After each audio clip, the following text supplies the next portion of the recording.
Welcome back to the deep dive. We are returning to the sands of ancient Egypt today. Mm-hmm. But we aren't looking at the pyramids in the sunlight or, the golden age of the pharaohs. We are looking at a crisis management case study that goes horribly, horribly wrong. It really is. It's the ultimate example of a sunk cost fallacy in leadership.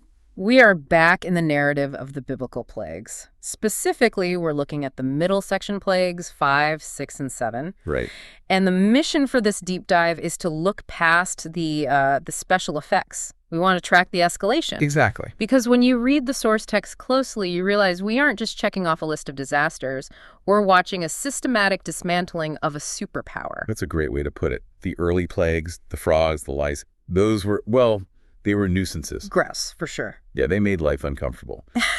But now we are moving into total economic warfare, biological attacks, and environmental catastrophe. The stakes change completely in this section.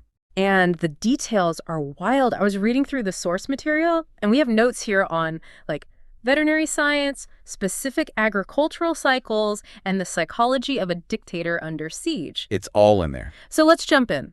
The 5th plague. The text calls it a very grievous murrain. Right. So context first. Moses goes to Pharaoh with the standard demand. Let my people go that they may serve me. Okay. But the consequence for refusal this time isn't about discomfort. It's about the economy. It targets the livestock, and the list in the text is exhaustive. It mentions horses, asses, camels, oxen, and sheep.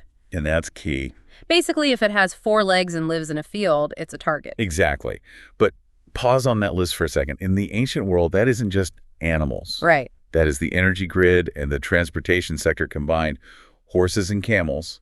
That's your military mobility and your trade routes. Okay, wow. Oxen. That is the engine of your agriculture. They pull the plows. So when the text says they all die, it's like saying all the trucks, tractors, and trains in the country just stopped working. Precisely. This is an attack on the infrastructure of Egypt. And the word murrain here, it's an archaic English term, but in the Hebrew context, it implies a pestilence. A disease. A highly infectious, fatal disease. It's sudden and it's sweeping. But here's the thing that really stood out to me in the text. It's the data set. Yes. The text says the Lord will sever between the cattle of Israel and the cattle of Egypt. It says there shall nothing die of all that is the children's of Israel. This is the first time the text emphasizes this separation so starkly regarding property.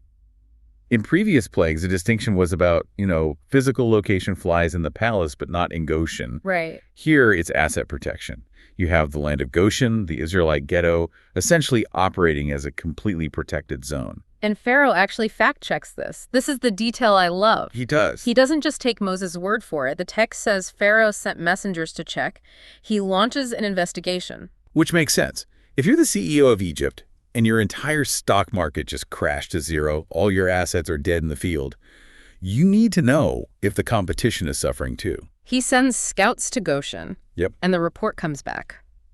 Behold, there was not one of the cattle of the Israelites dead. Imagine receiving that report. You are sitting in a palace, surrounded by the stench of death. Your economy is in ruins. Ugh. And your scout runs in and says, "Sir, the slaves? Their herds are pristine, not a single sick cow." That's what I mean. You have the control group Israel and the variable group Egypt. The statistical probability of every Egyptian cow dying and 0 Israelite cows dying by chance it's non-existent. It's impossible. It's clearly supernatural, so why doesn't he fold right there? That is the million-dollar question. The text says, "And the heart of Pharaoh was hardened, and he did not let the people go." It seems irrational. It is irrational, but it's also remarkably human. Think about it. To admit that the God of his slaves protected their assets, while the gods of Egypt, who were often depicted as animals, by the way, Oh, that's a good point. failed to protect his. That is an ideological defeat that is costlier to him than the livestock. So he values his worldview more than his economy. At this stage, yes. Yeah. He is digging his heels in. He chooses to absorb the loss rather than admit defeat.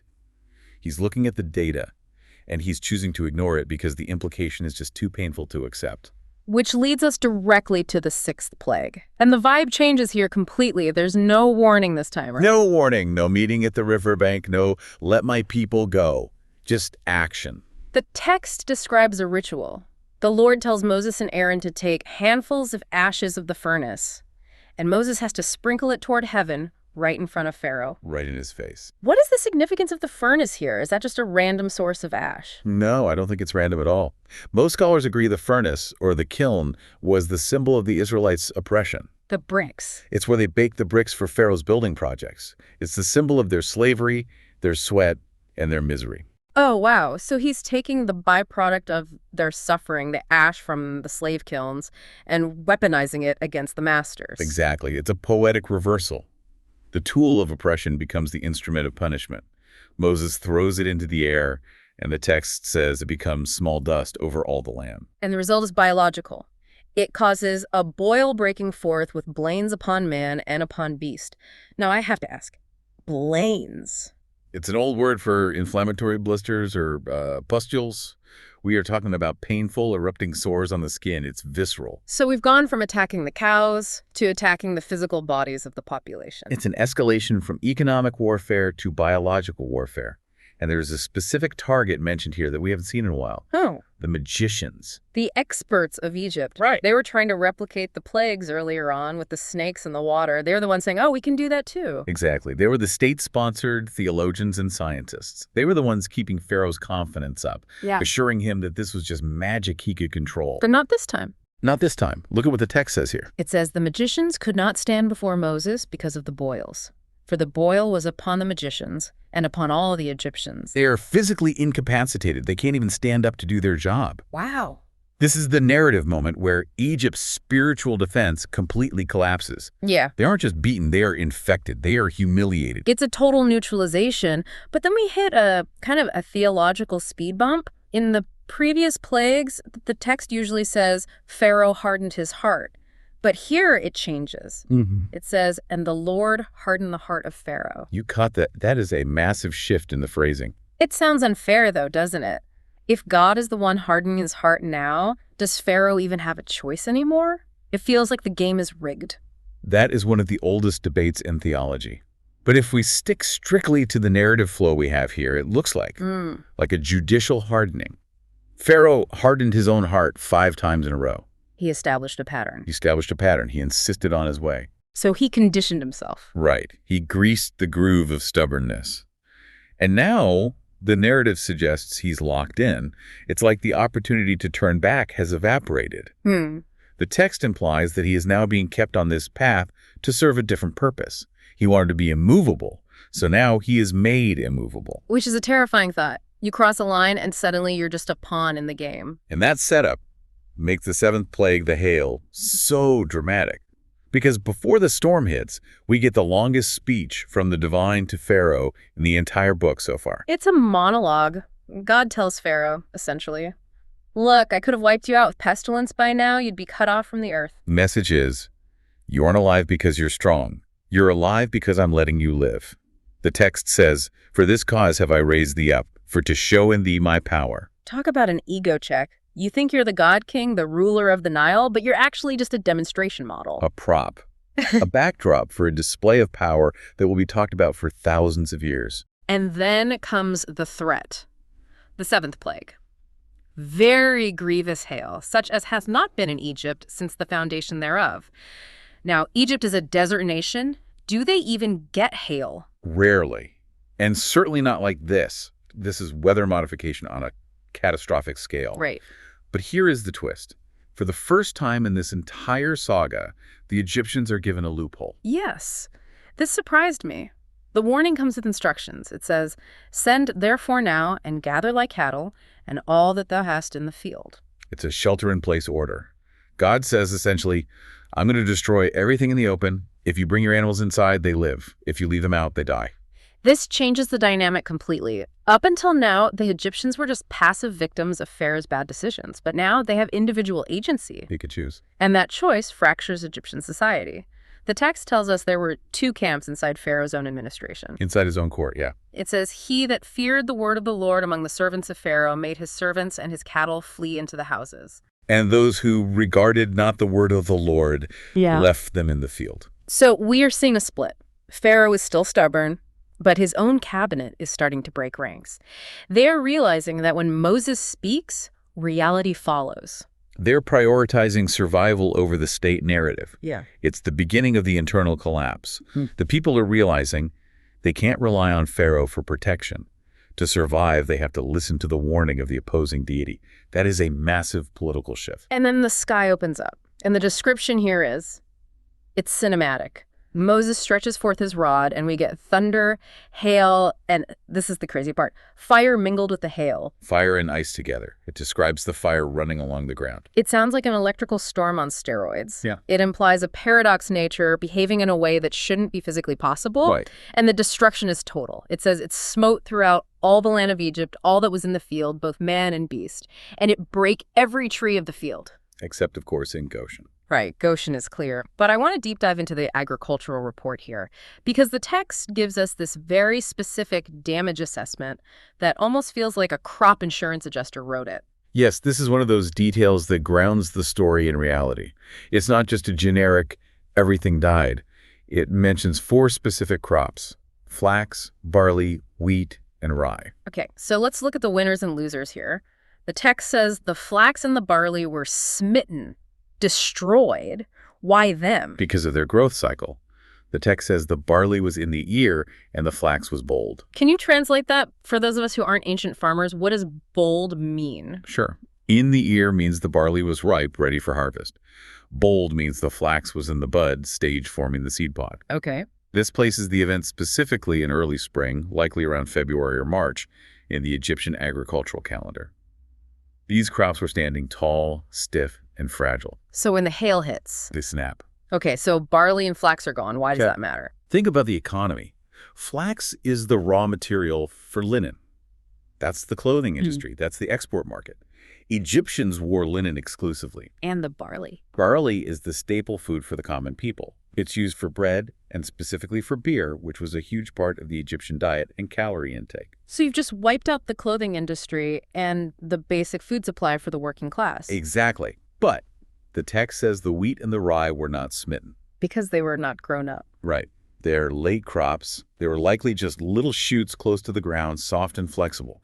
So when the hail hammered the earth, they didn't break. They survived. That is such a specific detail, but isn't that almost psychological torture? I've destroyed your current food supply, but I've left you a glimmer of hope for the harvest 2 months from now. It leaves them on the brink. You aren't totally starved yet, but you are one disaster away from famine. It keeps the tension incredibly high. It essentially says, I can take the rest whenever I want. And that tension finally breaks Pharaoh, or at least it seems to. He calls Moses and Aaron in, and the tone is completely different this time. It is the first time we hear a full confession. He says, I have sinned this time. The Lord is righteous, and I and my people are wicked. The Lord is righteous, and I am wicked. That is a huge admission from a man considered a god king. He begs them, entreat the Lord, for it is enough. It is enough. You can hear the exhaustion in that phrase. The noise, the fire, the destruction. It finally broke his resolve. He just wants the thunder to stop. He can't think straight with the sky falling. But Moses isn't buying it, is he? No, Moses is very pragmatic here. He agrees to stop the storm, specifically to prove that the earth is the Lord's, that God controls nature. But he looks Pharaoh in the eye and says, but as for thee and thy servants, I know that you will not yet fear the Lord God. He knows it's a foxhole conversion. He knows that as soon as the pressure is off, the behavior will revert. And he is right. The text says, as soon as Moses went out of the city and spread his hands, the thunder and hail ceased. The rain stopped pouring. And the immediate reaction. And when Pharaoh saw that the rain and the hail and the thunders were ceased, he sinned yet more. The stimulus was removed, so the response disappeared. The fear was gone, so the stubbornness returned. It's classic behavior modification theory, really. It is. Without the immediate negative reinforcement, he went right back to his baseline behavior. It says he hardened his heart, he and his servants. And he reneged on the deal. He wouldn't let the children of Israel go. It's a tragic cycle. We saw the escalation from the livestock, dying, an economic hit.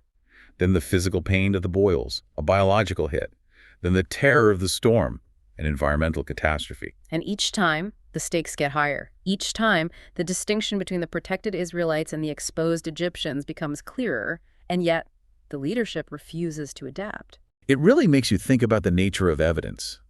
We often think, if I just show people the facts, hey, look, Goshen is fine. Hey, look, the barley is destroyed, they will change their mind.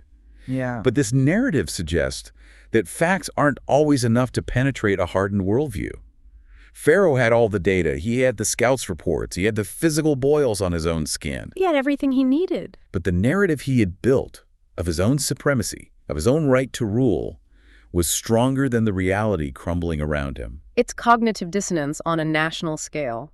He's willing to run the kingdom down rather than admit he was wrong. It is. And in the middle of all that, you have those servants we mentioned, the ones who decided to bring their cattle inside. They are the quiet subplot here. The pragmatic realists. Exactly. They quietly started to fear the word of the Lord, while their leader publicly defied it. They saved what they could while the administration burned it all down. They didn't stage a coup, but they stopped listening to the official guidance when it came to their own survival. That's right. It's a heavy place to leave it, but that is where the text leaves us for this deep dive. The storm has passed, the wheat is still in the ground for now, but the heart of the king is harder than ever. And the stage is set for the final, most devastating escalations that are yet to come. Because there are still crops left to destroy, and there's still one final line that hasn't been crossed. We'll cover the locusts, the darkness, and the final plague in the next deep dive. But before we go, I want to leave you with a thought to chew on. What's on your mind? It's about that fracture in the court. We saw that some servants listened and saved their cattle while Pharaoh hardened his heart further. It raises the question, at what point does the stubbornness of leadership become separate from the survival instincts of the people? When the hail is falling, who are you listening to? The one on the throne telling you everything is under control, or the one telling you to take cover? That is the question. Thanks for listening to this deep dive. We'll see you next time.